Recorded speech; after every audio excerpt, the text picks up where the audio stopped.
All the breaking news. Democratic Congressman André Carson of Indiana is joining us. He's a member of the House Intelligence Committee. Congressman, thanks so much for joining us. We have lots to discuss. I want to get to Roger Stone in just a moment, but let me start with the shutdown. The president says that if he doesn't get a fair deal on border security funding over the next 3 weeks, he's either going to shut down the government again or he'll declare some sort of national emergency and use other funds from the Pentagon or disaster relief to go ahead and build a wall. Are you willing to negotiate with him and give him some money over the next 3 weeks for border security, for some sort of wall funding or barrier or fence funding?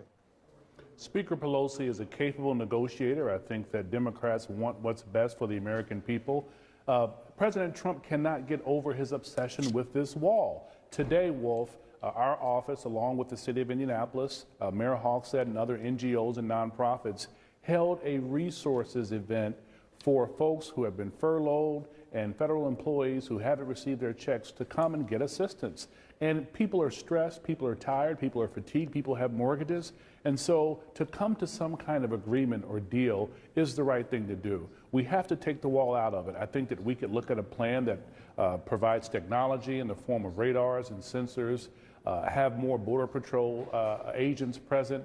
But to build a wall, symbolically it's wrong, physically it's wrong, it's just wrong politically. All right, let's go to Roger Stone right now, Congressman. His attorney says, and I'm quoting now, they found no Russian collusion or they would have charged him with it. Do you think that's true?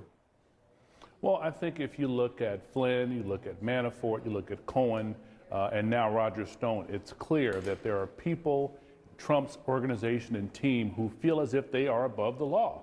It's clear that they are not, and they weren't. I'm very careful about using the language of collusion, but look, to use Director Clapper's language, clearly there was interaction with WikiLeaks, which has acted as a very hostile non-state intelligence service. And that concerns me, and it concerns the rest of us on the HIPSI. Yeah, and Mike Pompeo, who's the Secretary of State, when he was CIA director in the Trump administration, he says it's time to call out WikiLeaks for what it really is, a non-state hostile intelligence service, often abetted by state actors like Russia. And I know you're on the Intelligence Committee, so you follow that. The special counsel, Robert Mueller, Congressman, he also writes, and I'm quoting this in the indictment, a senior Trump campaign official was directed to contact Stone about any additional releases and what other damaging information organization number one, that's WikiLeaks, had regarding the Clinton campaign. Do you have any thoughts on who that senior Trump campaign official is?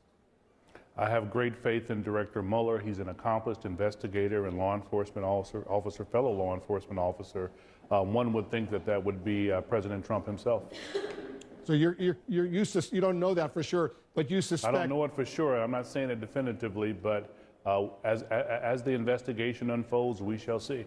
Yeah, we've been hearing that from many of your colleagues on the House Intelligence Committee as well. The indictment, Congressman, also shows that in August of 2016, Jerome Corsi told Roger Stone about the, quote, game hackers are not what they're all about. And Corsi went on to say this. He said, would not hurt to start suggesting HRC, Hillary Rodham Clinton, old, memory bad, has stroke. Do you read that as Corsi suggesting messaging in line with the Russian hackers?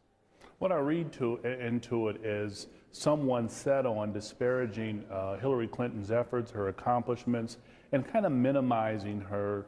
And I see a degree of sexism. I see an effort to really attack and undermine a very formidable campaign. Unfortunately, in many ways, it was successful.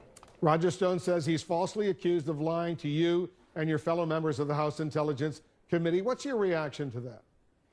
Clearly, as I said at the beginning of the talk, that there are members of the Trump campaign who felt as if they were above the law, and so much that they could even lie to the Intelligence Committee. But it's clear that anyone who lies to our committee will be met with grave repercussions. And Adam Schiff, the new chairman of the House Intelligence Committee, made that clear today. Congressman André Carson, thanks as usual for joining us. Always an honor, Wolf. Thank you. The breaking news continues.